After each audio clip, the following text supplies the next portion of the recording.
नमस्कार, मैं हूं आपके साथ मयंक मिश्रा। आज 31 तारीख है। हमारे सब दर्शकों को नमस्कार भी रहेगा, सलाम भी रहेगा। देखिए, ईरान ने पिछले 24 घंटे के अंदर अरब मुल्कों पर जो हमले किए हैं उससे पूरा अरब अब ईरान से थर-थर कांप रहा है। और यही हाल है डोनाल्ड ट्रंप का भी। डोनाल्ड ट्रंप ईरान के सामने एक बार फिर झुक गए हैं। डोनाल्ड ट्रंप ने घुटने टेक दिए। ऐसा मैं क्यों कह रहा हूं, आपको ये एक्सप्लेन किया जाएगा। देखिए, कल 3-4 खबरें हैं। पहले जॉर्डन की बात करते हैं। कल जब जॉर्डन पर स्ट्राइक हुई सुबह, ईरान की तरफ से जब पलटवार किया गया, तभी मैंने आपको कहा था कि जॉर्डन के बेसिस पर एक बार फिर बड़ा नुकसान हो गया है। और देखिए, अब आईआरजीसी की तरफ से, ईरान की तरफ से बड़ा क्लेम आ गया है। आईआरजीसी ईरान ये कह रहा है, साहब हमने 6 F-35 जेट्स आग के हवाले कर दिए हैं अमेरिका के। उसमें से 3 F-35 जेट के ऊपर मिसाइल्स गिरी हैं, वो पूरी तरह से तबाह है। और पास ही हैंगर में 3 और F-35 जेट खड़े थे, उनमें भी आग लगी है और वो डैमेज हो गए।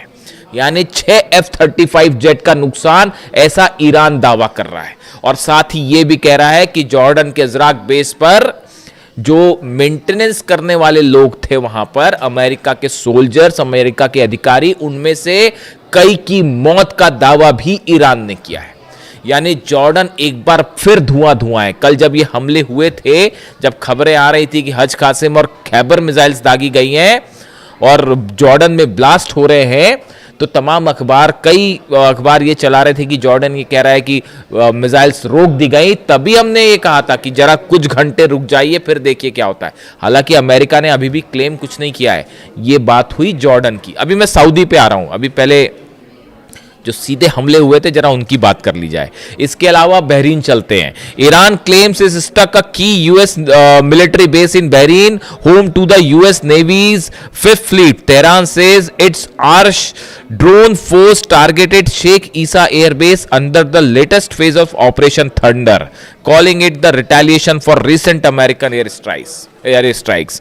जो बहरीन का बेस है शेख ईसा एयरबेस, इसके ऊपर आरश ड्रोन से जबरदस्त स्ट्राइक्स हुई है। और बहरीन के इस 5th फ्लीट में, जहां 5th फ्लीट का दफ्तर है, बेसेस हैं, उस पर भी एक बार फिर से नुकसान की खबरें।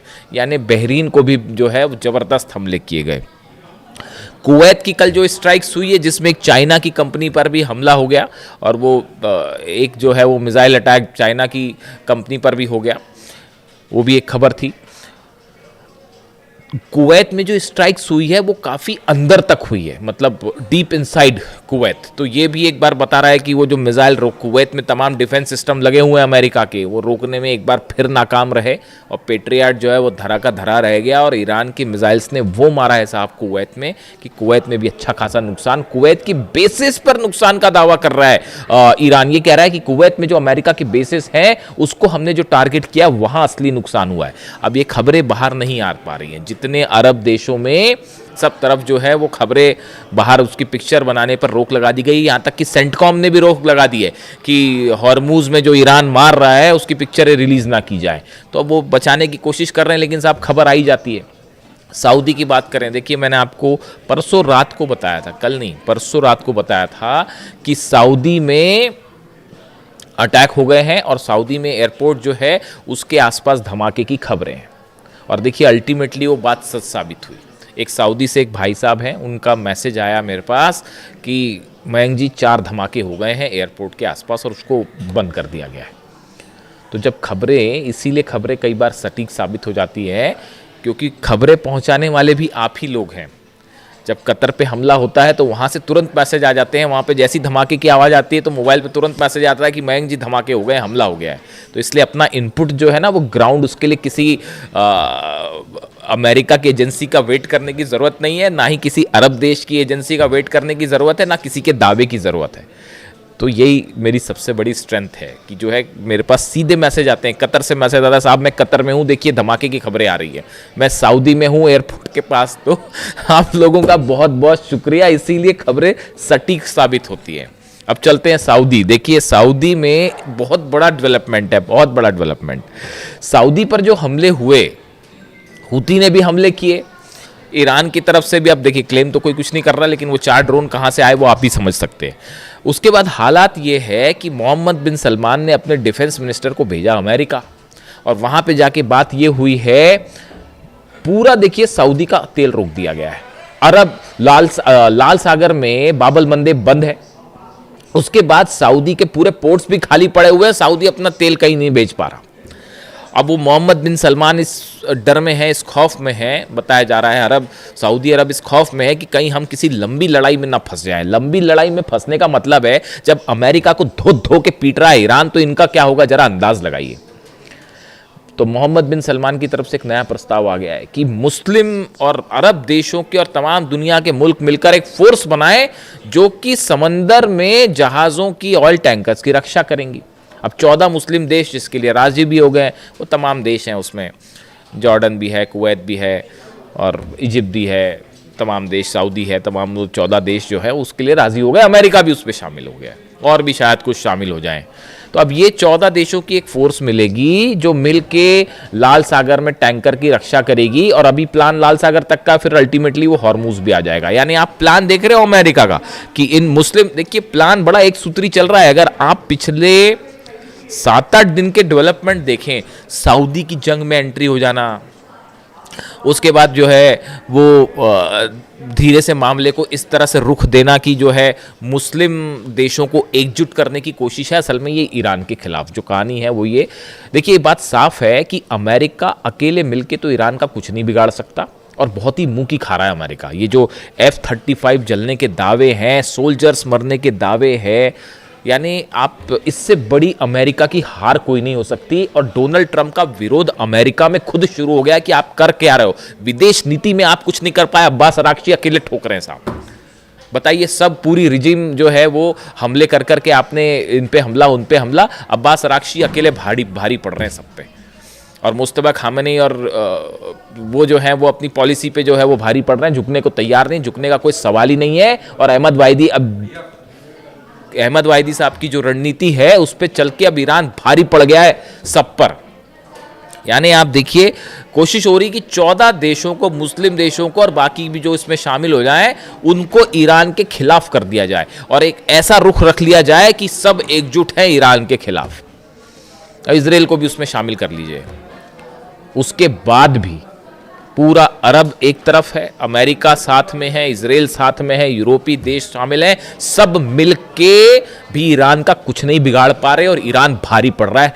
जिस स्तर पर देख लीजिए आप, जॉर्डन पिट रहा है, कुवैत पिट रहा है, बहरीन पिट रहा है, इराक में जो अमेरिकन बेसिस हैं वो तबाह है, सऊदी पर हमले हैं, यूएई पे भी बीच बीच में जो है स्ट्राइक हो जाती है, वो अलग हमले दे रहा है। ये सब अरब देश मिलके ईरान का कुछ नहीं बिगाड़ पा रहे। ईरान अकेला इन सब अरब मुल्कों पर भारी पड़ रहा है साहब।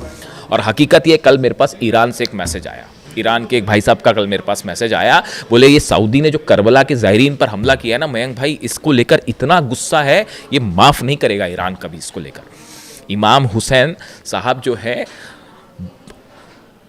आदर्श हैं करोड़ों लोगों के और बेहद सम्मानीय, उनके दर्शनों को जो ज़ायरीन जा रहे हैं, इमाम हुसैन साहब की दरगाह पर जो दर्शनों के लिए जा रहे हैं, उन पर सऊदी मिसाइल मारता है, उस पर एयरजेट से हमले होते हैं कि आपको पता नहीं था आप किस पर हमले कर रहे हो। इसको लेकर भयंकर गुस्सा है साहब। हिंदुस्तान में गुस्सा है, मैं हिंदुस्तान में बात कर रहा हूं, लोग गुस्से से जो है उबल रहे हैं कि आपको इतनी शर्म नहीं थी कि आपने जो है वहां के ज़ायरीन पर हमला कर दिया। और लेकिन आप देखिए इसका एक एस्पेक्ट ये भी है, कभी कभी तो मुझे ये भी लगता है कि खुदा की मर्जी ही ईरान की जीत है। किसी ने सोचा था आज से 5 महीने पहले जब अली खामेनी साहब की शहादत हुई थी, मुझे बताइए हिंदुस्तान क्या दुनिया में सिर्फ एक हम ही थे दीवाने जो ये कह रहे थे साहब कि ईरान को नहीं हरा पाओगे, और अल्टीमेटली 5 महीने बाद पूरा अरब घुटनों पे खड़ा है, ट्रंप घुटनों पे खड़े हैं, इजराइल घुटनों पे खड़ा है। दावा सच साबित हुआ ना, वो इसीलिए साबित हुआ कि ईरान का डीएनए क्या है वो हम समझ पा रहे थे। पिछले 2 साल से जो मैं वीडियो बना रहा था कि आप तमाम टेक्नोलॉजी ले आई, कुछ नहीं फर्क पड़ता उससे। इमाम हुसैन का हौसला, खामेनी का हौसला जहाँ पे होना, उसको क्या हराओगे यार। वहाँ बच्चा बच्चा इमाम हुसैन है, बच्चा बच्चा खामेनी है। पूरे अरब आ जाए, पूरी फोर्स लगा लो, ये 14 की 14 फोर्स, देखिए ये साजिश है, ये हॉर्मुज की साजिश है। बाबल मंदेब छोड़ दीजिए, अमेरिका कोई चिंता नहीं है सऊदी की, हकीकत ये अमेरिका को किसी की कोई चिंता नहीं है। तमाम एक्सपर्ट से कहते हैं उनका अपना बिजनेस है, अपना फायदा है। फर्स्ट तो सऊदी घुस गया साहब, फर्स्ट तो सऊदी गया है। जो अमेरिका के कहने पे वो हमले कर दिए, वहाँ जो प्लेन उतर रहा था ईरान का, वो हमले क्यों हुए? तमाम दुनिया के एक्सपर्ट्स ये राय रखते हैं कि वो अमेरिका के बहकावे में आके हमला हो गया और सऊदी की ज़बरदस्ती एंट्री हो गई। अरे जब आपको लड़ने की, भाई लड़ना आसान काम नहीं है ना, तो लड़ना आसान काम नहीं, और खासकर ईरान से। तो जब आपकी लड़ने वाली हिम्मत नहीं थी, हौसला नहीं था, लंबी जंग आप करने को राजी नहीं हो, तो फिर क्या फ़ायदा था वहाँ पे हमला करने का? यमन में क्या ज़रूरत थी इस जंग में कूदने की? आप देख लो हाल क्या है। और वो भी अभी भी जो है ईरान, देखिए अभी भी वो जॉर्डन के लोगों का शुक्रिया अदा कर रहा है, वो अभी भी कुवैत में लोगों का शुक्रिया अदा कर रहा है। और ईरान ये कह रहा है भाई हमारी जॉर्डन के लोगों से कोई दुश्मनी नहीं है, ना कुवैत के लोगों से दुश्मनी है, ना बहरीन के लोगों से दुश्मनी है, ना सऊदी के लोगों से दुश्मनी है। दुश्मनी है अमेरिका की फोर्सेस से, जिनको आपने अपने बेसिस दे रखे हैं। अभी तो हमले ईरान ने किए ही नहीं किसी सार्वजनिक स्थल पे। आप बताइए, कल जो केशम आइलैंड पर हमले हुए, बंदर अब्बास पे हमले हुए, पब्लिक प्रॉपर्टीज पर हमले हुए, आम लोगों को मारा गया वहां पर। ईरान ने मारा आम लोगों को? नहीं मारा। यूएस बेसिस को निशाना बनाया गया है सब जगह। और अगर वो खुले हमें हमला करने लगे तो फिर क्या होगा? फिर देखिए क्या होगा, बचा पाओगे? तो अब हालात ये है कि अरब चल रहा है, ट्रंप जो है वो, उनको समझ नहीं आ रहा है क्या किया जाए। अब एक नया खेल शुरू हो गया है। आप देखिए खबरों में आज, अखबारों का रुख देखिए, वो हमास को डिसआर्म करेंगे और गजा में डील होने वाली है। ये एक नया तरीका था, ये एक नया तरीका है कि जो फोकस इस तरफ से हट जाए कि अरब जो है वो पिट रहा है, ट्रंप जो है वो हार रहे हैं और बुरी तरह से अमेरिका के बेसिस को नुकसान हो रहा है। अभी फोकस इसी तरफ रहता। कल रात को हमला क्यों नहीं किया अमेरिका ने? इसीलिए हमला नहीं किया, फिर मारेगा वो, फिर खबरें चलेंगी सब तरफ। डोनाल्ड ट्रंप का इलेक्शन तो खतरे में साहब, वो तो मेरे मुताबिक तो खतरे में। अब पता नहीं अब आपकी क्या राय है और लोगों की क्या राय है। तो अब देखिए वो फोकस को जानबूझ के गाजा किया गया, हमास किया गया कि हमास डिसआर्म हो रहा है, हमास के साथ डील हो रही है। तो अचानक से मीडिया हमास गया। भैया जॉर्डन में जो ठोका उसका इन्वेस्टिगेशन क्यों नहीं करते? बहरीन में जो ठोका उसका इन्वेस्टिगेशन करिए, कुवैत में जो ठोका उसका इन्वेस्टिगेशन करिए। मोहम्मद बिन सलमान और सऊदी क्यों कह रहे हैं कि भैया बचाओ बचाओ, ईरान से बचाओ, एस्केलेशन मत करो? हकीकत ये है। तो ऐसा है, अब मिडिल ईस्ट का ही नहीं पूरे रीजन का नया किंग है ईरान। आप मानो चाहे ना मानो। और बड़े सारे भाई बंधु मुझे कह रहे थे कि 3 दिन में हार जाएगा ईरान, 4 दिन में हार जाएगा। अब तो ख़त्म हो गया, हंसी उड़ाई जा रही थी 28 फरवरी के बाद से। अब आप देख लीजिए अब क्या हालात है। और अभी शुरू हुआ है मामला। अभी अब आगे आके देखो होता है क्या। गजा में आपको क्या लगता है डील हो जाएगी? ऐसी आसानी से डील हो जाएगी? कल इजराइल के जो है आर्मी चीफ कह रहे हैं कि हम जो है लेबनान से बाहर नहीं आएंगे। क्या मतलब इस बात का?